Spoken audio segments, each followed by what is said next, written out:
Welcome to everyday cooking. இன்னும் எங்கள் சேனலுக்கு சப்ஸ்கிரைப் பண்ணாமல் இருக்கிறீங்களா? மறக்காமல் கிளிக் பண்ணுங்கள் சப்ஸ்கிரைப் பட்டனையும் பெல் ஐக்கானையும். எப்போது எங்களோட கனெக்டடாக இருங்க அண்ட் சப்ஸ்கிரிப்ஷன் ஃப்ரீ. இன்னைக்கு நம்ம 5 விதமான புட்டிங் ரெசிபிஸ் பார்க்கலாம். இதில் நம்ம முதல்ல பார்க்க போகிறது சேமியா புட்டிங். இது செய்கிறதுக்கு க்ரீமோ கண்டென்ஸ் மில்கோ தேவையில்லை. ஸோ ரொம்ப ஈஸியாக செஞ்சிடலாம். பேனில் கொஞ்சமாக நெய் விடுங்க. 1 டீஸ்பூன் அளவுக்கு நெய். இதில் நம்ம முந்திரி பருப்பை வறுத்தெடுக்க போகிறோம். ஒரு 10லேருந்து 15 முந்திரி பருப்பு.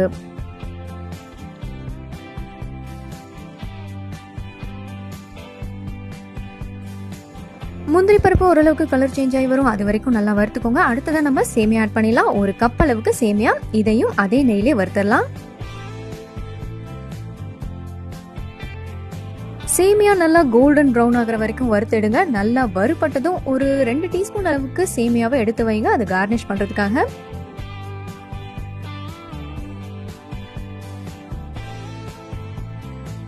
சேமியா ஓரளவுக்கு வறுபட்டுருச்சு. இப்போ ஒரு 1/4 கப் அளவுக்கு சுகர் ஆட் பண்ணலாம்.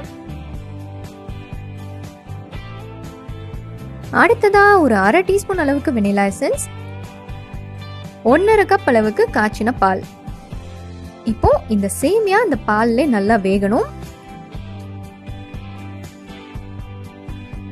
சேமியா நல்லா வேகணும் அண்ட் பாலும் அதே மாதிரி ஃபுல்லா வத்தணும். ஃபர்ஸ்ட் ஒரு மூடி போட்டு 5 நிமிஷம் வேக விடலாம். சேமியா இதுல நல்லா வெந்துரும்.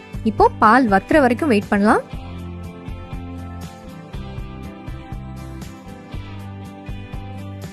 இது அடி பிடிக்காம இருக்கணும். ஸோ நல்லா கிளறிட்டே வாங்க. இது ஓரளவுக்கு நல்லா வத்திருச்சு.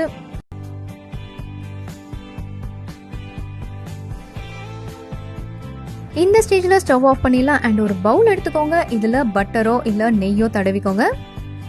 இதில் நம்ம செஞ்சு வச்சிருக்கிற அந்த சேமியாவை மாற்றிடலாம்.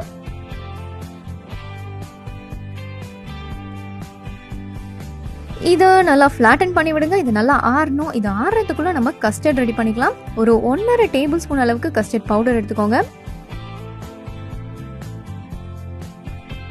இப்போ கொஞ்சமா தண்ணி விட்டு இது நல்லா தண்ணியா கரைச்சிக்கோங்க.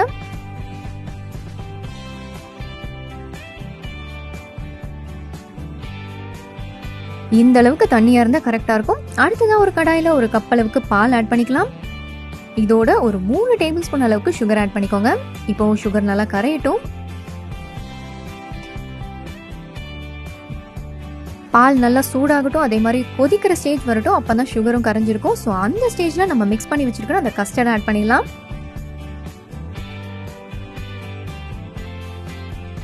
நீங்க இந்த கஸ்டர்ட் ஆட் பண்ண உடனேவே இது திக்காக ஆரம்பிக்கும். ஸோ லோல இருந்து மீடியம் ஃப்ளேம்லேயே வச்சு நல்லா கிளறிட்டே வாங்க.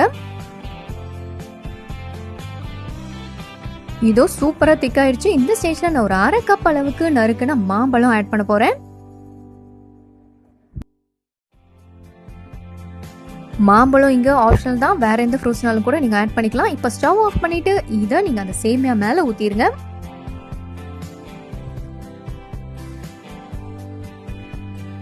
இது இப்போ கம்ப்ளீட்டா ஆறணும். ஆறுனதும் ஃப்ரிட்ஜ்ல வைங்க. ஃப்ரிட்ஜ்ல ஒரு 2லேருந்து 3 மணி நேரம் வைங்க. செட் ஆயிடும்.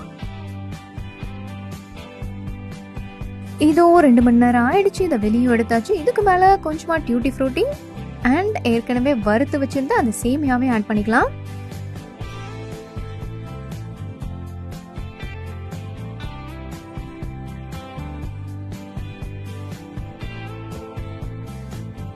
இது நல்லா சில்லுன்னு சாப்பிடுங்க. ரொம்பவே நல்லா இருக்கும்.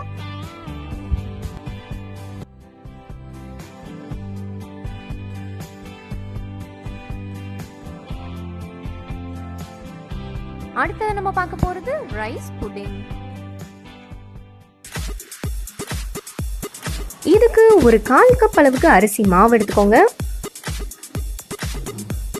இதோட ஒரு பெரிய பிஞ்ச் சால்ட், 1 கப் அளவுக்கு பால். இப்போ பாலை கொஞ்சமா ஊற்றி நல்லா மிக்ஸ் பண்ணிக்கோங்க.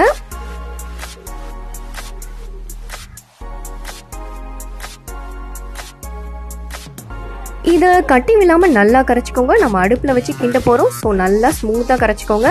இதோட ஒரு 1/2 கப் அளவுக்கு கண்டென்ஸ் மில்க் ஆட் பண்ணலாம்.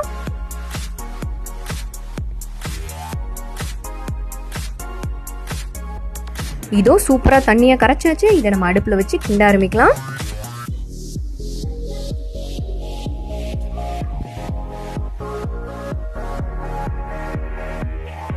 இதை நல்லா கைவிடாம கிளறிட்டே வாங்க. அரிசி மாவு அடியில் செட்டில் ஆயிடுச்சுன்னா கட்டி விழுந்துரும். ஸோ நல்லா கிளறிட்டே வாங்க. இது ஒரு ஸ்டேஜ்ல திக்காயிடும்.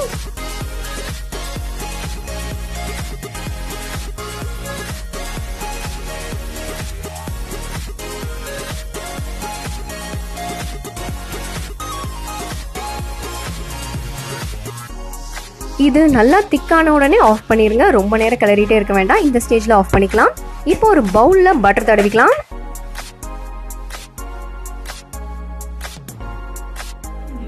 இதுல நம்ம ரெடி பண்ணி வச்சிருக்கிற அந்த ரைஸ் மிக்ஸை போட்டுடலாம்.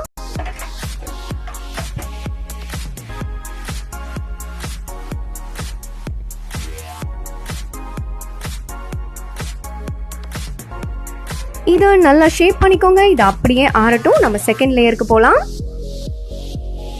செகண்ட் லேயர் நம்ம சாக்லேட் மூஸ் பண்ண போறோம். இது 1/4 கப் காம்பவுண்ட் சாக்லேட். இதோட ஒரு 4 டேபிள் ஸ்பூன் பட்டர் ஆட் பண்ணுங்க. 3 டேபிள் ஸ்பூன் ஃப்ரெஷ் கிரீம். இதை இப்போ அப்படியே ஸ்டவ்ல சிம்ல வச்சு கிளற ஆரம்பிக்கலாம்.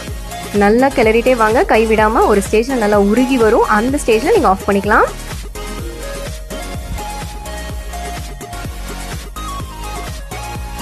இதோ சூப்பரா உருகிடுச்சு. இது அப்படியே ஆற விடுங்க. அடுத்ததான் நம்ம விப்பிங் கிரீம் ரெடி பண்ணிக்கலாம். இதுக்கு ஒரு 1/2 கப் அளவுக்கு விப்பிங் கிரீம் எடுத்துக்கோங்க. நம்ம கடையில் வாங்குற விப்பிங் கிரீம்ல ஆல்ரெடி ஸ்வீட்னஸ் இருக்கும். அதே மாதிரி அந்த காம்பவுண்ட் சாக்லேட்லேயும் ஸ்வீட்னஸ் இருக்கும். ஸோ நீங்கள் எக்ஸ்ட்ரா சுகர் எதுவும் போட தேவையில்லை. இதை நல்லா பீட் பண்ணுங்க.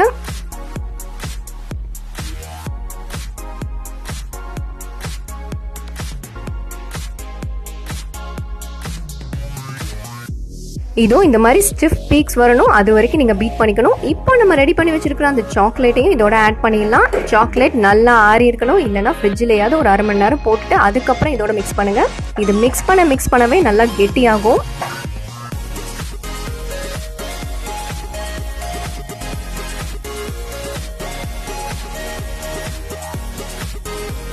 நல்லா கலந்து விடுங்க. கலக்கவே இது நல்லா கெட்டியாயிட்டு இருக்கிறது உங்களுக்கு தெரியும். இதை அப்படியே கலந்து விட்டு ஃப்ரிட்ஜில் 1/2 மணி நேரம் வச்சிருங்க.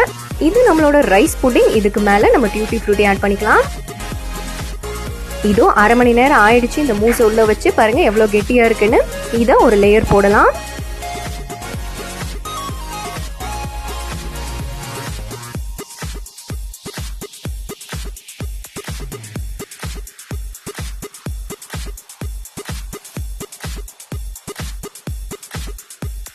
இதையும் நல்லா லெவல் பண்ணுங்க. லெவல் பண்ணிட்டு ஒரு 1/2 மணி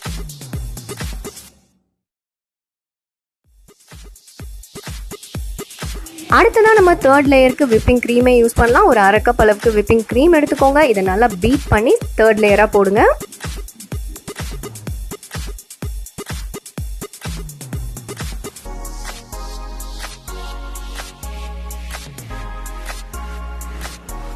இந்த லேயரிங் எல்லாமே ஒரு ஐடியா தான். இந்த க்ரீம் தான் யூஸ் பண்ணணும்னு கிடையாது. ஈவன் மாம்பழம் தயிரை நல்லா அடிச்சிங்கனாலே நல்லா கெட்டியான க்ரீமியான லேயர் கிடைக்கும். அது கூட இதுக்கு யூஸ் பண்ணலாம். கண்டிப்பா வேற லேயர் ட்ரை பண்ணி பாருங்க. இதுக்கு மேல குட்டி குட்டியா சாப் பண்ண பாதாம், பிஸ்தா, முந்திரி போடுங்க. அண்ட் இதை அப்படியே ஒரு 1 மணி நேரம் ஃப்ரிட்ஜில் வைங்க. நல்லா சில்லுன்னு சாப்பிட்டா செம்ம டேஸ்டா இருக்கும்.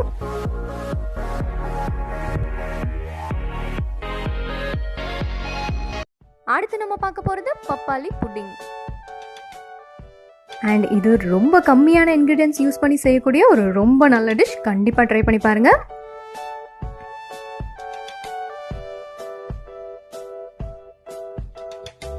இதுக்கு நம்ம ஒரு 1/2 பப்பாளி யூஸ் பண்ண போறோம். ஒரு பெரிய சைஸ் பப்பாளியா இருந்தா 1/2 பப்பாளி எடுத்துக்கோங்க. தோல் எடுத்துருங்க. தோல் எடுத்துட்டு சின்ன சின்னதா சாப் பண்ணி மிக்ஸி ஜார்ல ஆட் பண்ணுங்க. இதோட ஒரு 1/2 லெமன் ஜூஸ் ஆட் பண்ணிக்கலாம். ஒரு 1/4 கப் கண்டென்ஸ் மில்க். இவ்வளவுதான் இன்கிரிடியன்ஸ். இதை நம்ம மிக்ஸியில நல்லா அரைச்சுக்க போறோம்.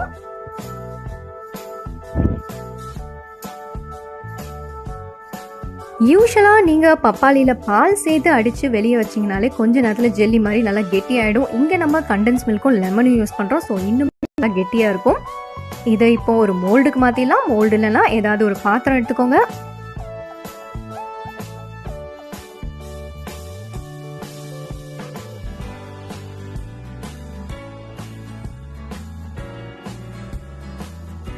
இதை இப்போ நம்ம ஃப்ரிட்ஜில் ஒரு 1 hour வச்சு எடுக்கலாம். ஃப்ரீசரில் வைக்க வேண்டாம், நார்மலாகவே வைங்க. ஒரு 1 மணி நேரம் வைங்க. இதுவும் ரெடி ஆயிடுச்சு. இப்போ அதை திருப்பிடலாம்.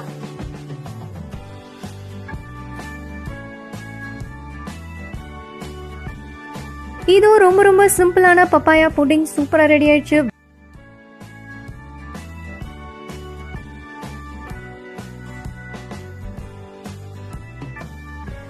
அடுத்ததா பார்க்கலாம் ரொம்ப ஃபேமஸான பெங்காலி டிஷ் மிஸ்தி டோய். இது ஸ்வீட்டான பாலில் செஞ்ச தயிர். இதுக்கு முதல்ல நம்ம சுகரை கேரமலைஸ் பண்ணோம். ஒரு 4 டேபிள் ஸ்பூன் அளவுக்கு சுகர் எடுத்துக்கோங்க. இந்த சர்க்கரையோட 1 டேபிள் ஸ்பூன் அளவுக்கு கொஞ்சமாக தண்ணி ஆட் பண்ணுங்க. ஏன்னா இந்த சர்க்கரை நீங்கள் சூடு பண்ணும்போது அது சீக்கிரம் தீய ஆரம்பிச்சிடக்கூடாது, அதுக்காக தான் தண்ணி. அப்படியே லோ ஃப்ளேம்லேயே வச்சு கிளறிட்டே வாங்க. கொஞ்சம் கொஞ்சமாக கலர் மாறிட்டே வரும். ஒரு ஸ்டேஜில் அப்படியே கொஞ்சம் ப்ரௌன் கலராக இருக்கும். அந்த ஸ்டேஜில் ஸ்டவ் ஆஃப் பண்ணிக்கலாம். இது ப்ரௌன் ஆனதுமே ஆஃப் பண்ணிருங்க. அதுக்கு மேலே ரொம்ப நேரம் கலர்னீங்கன்னா கொஞ்சம் கசப்படிச்சிரும்.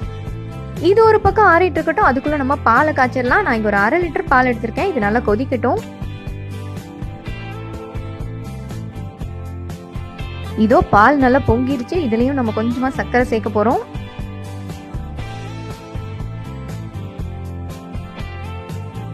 அப்படியே சிம்ல வச்சுட்டு ஒரு 3 டேபிள் ஸ்பூன் அளவுக்கு சர்க்கரை ஆட் பண்ணிக்கோங்க. ஒரு 2 ஏலக்காயும் தட்டி இதோட போடுங்க. நல்லா வாசனையா இருக்கும்.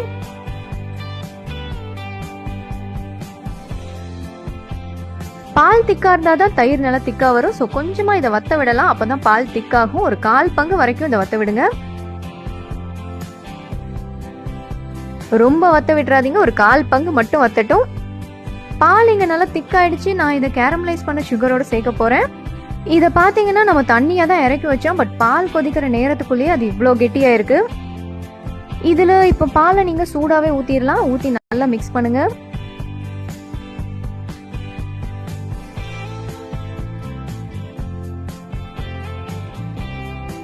தயிர் நீங்கள் எப்படி செட் பண்ணுவீங்களோ அப்படியே தான் நம்ம இதையும் செட் பண்ண போகிறோம். ஸோ பால் நல்லா வெது வெதுன்னு ஆகட்டும்.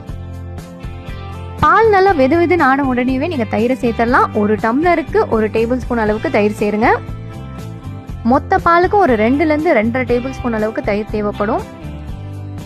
அப்படியே ஒரு மூடி போட்டு இதை நல்லா வார்மான பிளேஸ்ல வைங்க. அப்பதான் இது நல்லா செட் ஆகும். இதோ இங்க நான் இதை நைட் ஊற்றி வச்சேன். காலையில ரெடி ஆயிடுச்சு. நல்லா கேரமலைஸ்டான சுகர் டேஸ்ட்ல இந்த தயிர் ரொம்பவே நல்லா இருக்கும். அண்ட் லஸ்ஸி பிடிக்கிறவங்களுக்கு இது கண்டிப்பா பிடிக்கும். அடுத்ததான் நம்ம பார்க்க போறது சாக்லேட் மூஸ். இது ரொம்ப ஸ்மூத்தான ரொம்ப க்ரீமியான ஒரு டெசர்ட் வெரைட்டி. இதுக்கு முதல்ல ஒரு 1/4 கப் காம்பவுண்ட் சாக்லேட் எடுத்துக்கலாம். அது ஒரு 150 கிராம் வரும். இதோட ஒரு 4 டேபிள் ஸ்பூன் பட்டர் ஆட் பண்ணிக்கோங்க. 3 டேபிள் ஸ்பூன் அளவுக்கு ஃப்ரெஷ் க்ரீமும் ஆட் பண்ணிக்கோங்க. இப்போ இதை ஸ்டவ்ல வச்சு கிளற ஆரம்பிக்கலாம்.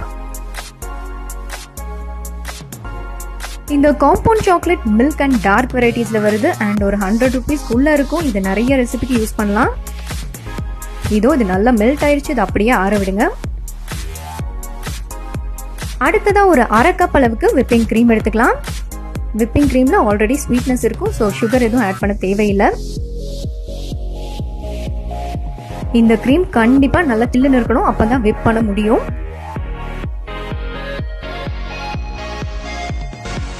விப்பிங் கிரீம் உங்க ஏரியால இல்ல அப்படின்னா விப்பிங் கிரீம் பவுடர் இருக்கான்னு பாருங்க. அது மோஸ்ட்லி எல்லா ஸ்டோர்ஸ்லயும் கிடைக்குது. விப்பிங் கிரீம் பவுடரையும் நல்லா சில்லான பாலில் மிக்ஸ் பண்ணி இதே மாதிரி விப் பண்ணலாம். இதோ நம்ம விப்பிங் பார்ட் முடிஞ்சது. அடுத்ததான் நம்ம மெல்ட் பண்ணி வச்சிருக்கிற இந்த சாக்லேட்டை இதோட ஆட் பண்ணலாம். இதை இப்போ கட் பண்ணி ஃபோல்ட் பண்ண ஆரம்பிங்க.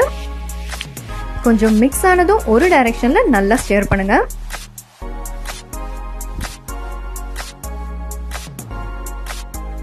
இது நல்லா ஸ்மூத்தா இன்னும் கொஞ்சம் திக்கும் ஆகும். ஸோ ஒரு டைரக்ஷன்லேயே இதை நல்லா மிக்ஸ் பண்ணுங்க. இதோ நம்ம மூஸ் சூப்பரா ரெடி ஆயிடுச்சு. பாருங்க எவ்வளவு லைட்டா இருக்கு. இது நல்ல ஸ்மூத்தா லைட்டா செம்ம டேஸ்டா இருக்கும். கண்டிப்பா ட்ரை பண்ணுங்க.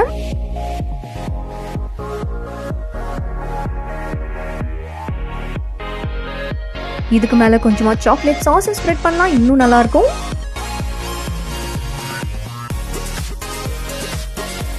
நம்ம சாக்லேட் மூசிங்க சூப்பரா ரெடி ஆயிடுச்சு. வேற ஒரு இன்ட்ரெஸ்டிங்கான ரெசிபியோட உங்களை சந்திக்கிறோம். இந்த வீடியோஸ் எல்லாம் பிடிச்சிருந்தா லைக் பண்ணுங்க, ஷேர் பண்ணுங்க, கமெண்ட் பண்ணுங்க அண்ட் மறக்காம எங்க சேனலுக்கு சப்ஸ்கிரைப் பண்ணுங்க.